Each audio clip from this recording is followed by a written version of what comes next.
is the Influencer Entrepreneurs Podcast with Jenny Melrose, where I strategize with business owners on how to grow and scale their businesses to hit their income goals.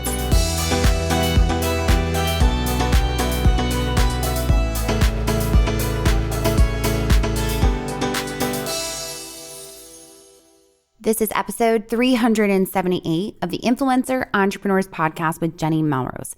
Today, we're going to talk about how to batch content like a pro as a blogger. We're going to be specifically talking about how you can create content on your blog that is always going to be yours, and then you can always repurpose it on social media. But for now, we're really going to be focusing on how to make sure that you are creating content on your blog that is going to attract your ideal audience so that you can sell your products, your services, and monetize the blog that you are spending so much time creating. Before we jump into that, I want to make sure that if you haven't already joined our insiders at our discounted price for our podcast listeners, that you go and do that. It is linked in the show notes. You can send me a DM on Instagram. Just tell me insiders and I will give you the 40% off discount so that you can join us there. In the insiders group, we are taking deep dives into all of these specific strategies, giving you very specific trainings where you hop on live via Zoom, as well as we give you a monthly coaching session where you can ask any questions that you have. And I do a deep dive into your business to make sure that you are actually taking the steps that are going to continue to grow your blog as a business and not just as something that you do on the side for fun. All right, so let's really jump into this. We're going to master the art of how to batch content for efficient and effective blogging success by uncovering time-saving strategies. So the first thing that I want to talk about when we talk about how to batch content like a pro are the benefits of batching content. The first thing that we want to talk about is that it creates an SEO strategy. You have heard me multiple times on this podcast talk about how you want to create a spider web of content.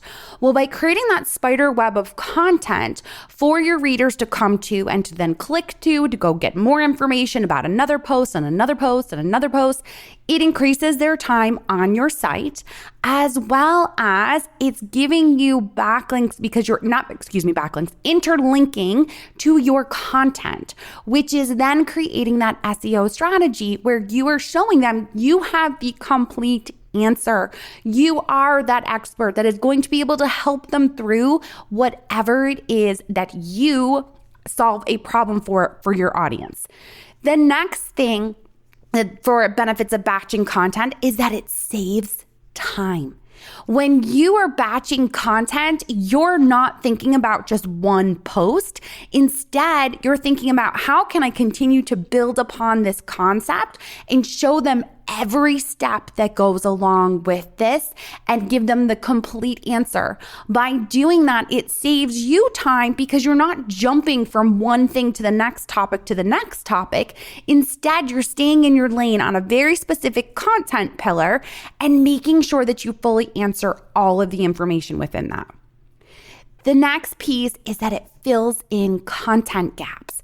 So if you started off with your blog and you started off with, like many of us do, throwing spaghetti against the wall, looking to see what's going to stick, creating stuff that's based upon us being creative with no sort of strategy in mind, well, this gives you an opportunity to fill in those content gaps and see what you are missing. Have you completely answered all of the questions that they may have on a specific topic? So whether you are a food blogger, a DIYer, a parenting blogger, an educator that's talking about ADHD, or a therapist that's talking about play therapy, you want to be able to answer all the questions that they're going to have about that, create that SEO strategy and that spider web of content that is going to show not only your audience, but also Google that you're the expert so that they will continue to send people to you to get their questions answered.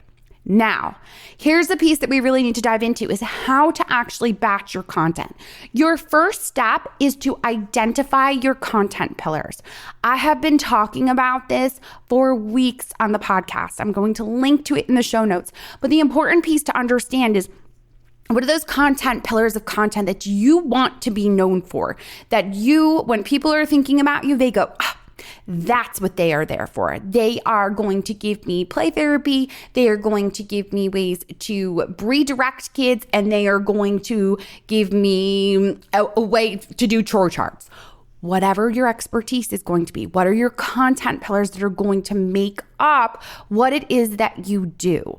Sometimes we do this best based on technique. Sometimes we do this based on strategy. So if you're thinking, for example, my content, I talk about the basis of blogging, I talk about email marketing, and I also will talk about some social media marketing so that it all can combine together to give you a full aspect of how you can grow your business, your audience, to then be able to monetize it. Okay, so you have to be able to identify your content pillars.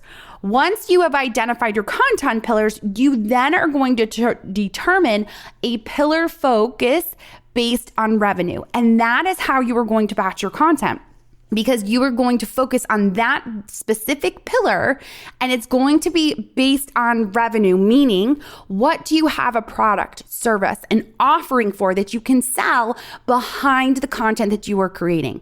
You have to know that. And if you don't have something, it's just start thinking about, okay, what could potentially be a product or service that could come after this that I could start offering to my audience if I am going to become the expert on this. So being able to identify that. Once you have determined your pillar that you're going to focus on for your batching of content, you want to identify your avatar for that content. And the reason that we identify our avatar for this is because some of us may have multiple avatars.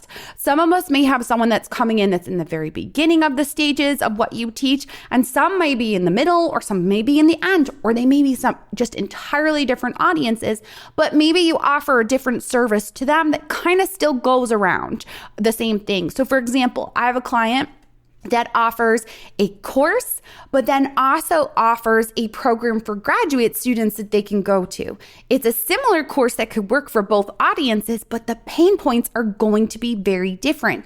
The graduate students are looking for CEs, or extra credit kind of, it's not extra credit, but they're called CEs, where they get like bonus points for it, more or less.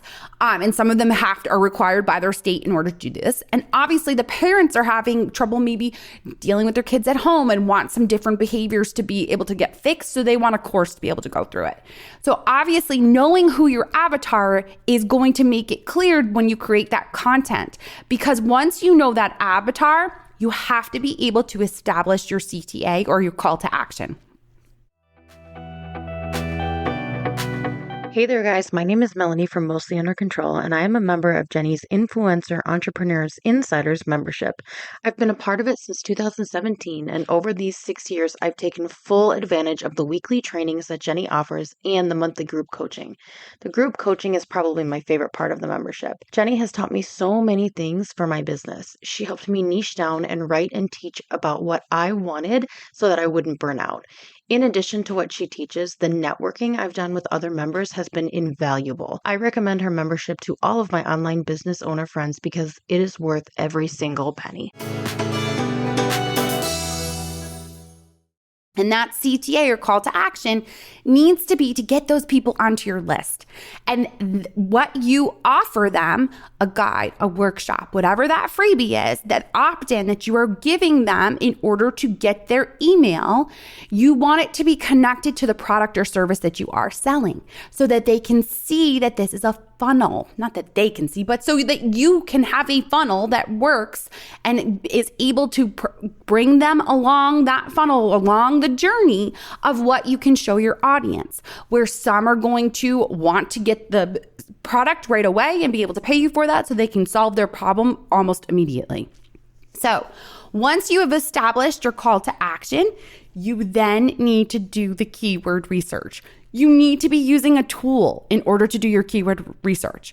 I personally use KeySearch. You can use Ubersuggest. You can use RankIQ. You can use Ahrefs. There's plenty of different tools that we have talked about on this podcast that you can go and use and do your keyword research. But when you do the keyword research, you want to be paying attention to the other suggestions that are being offered up when you put in a string of keywords in to find the volume. Because when you put that string of keywords in, the suggestions they give you can be potential other pieces of content where you are now batching your content. You are now able to take that content and create multiple pieces of blog posts that are going to be able to be put out to be able to attract your audience.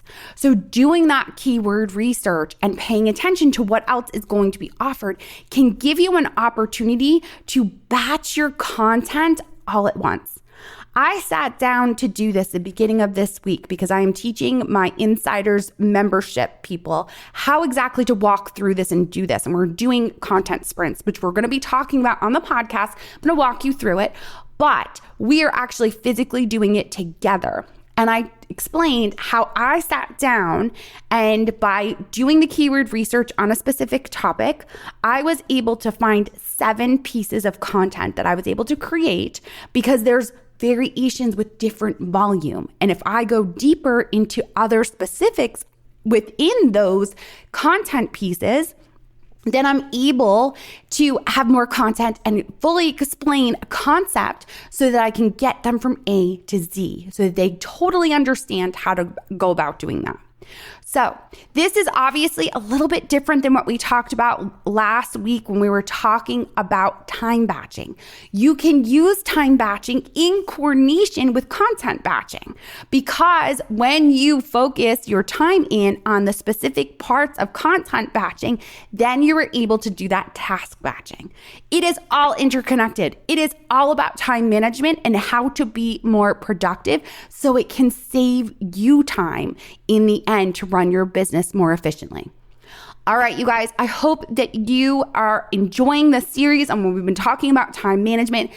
I would appreciate it if you have not already left a rating or review, that you take the time to do that. It helps me to be able to find great guests to come onto the podcast, as well as it shows more of me to others that are looking for different topics like we talk about. All right, until next time, I will see you all then.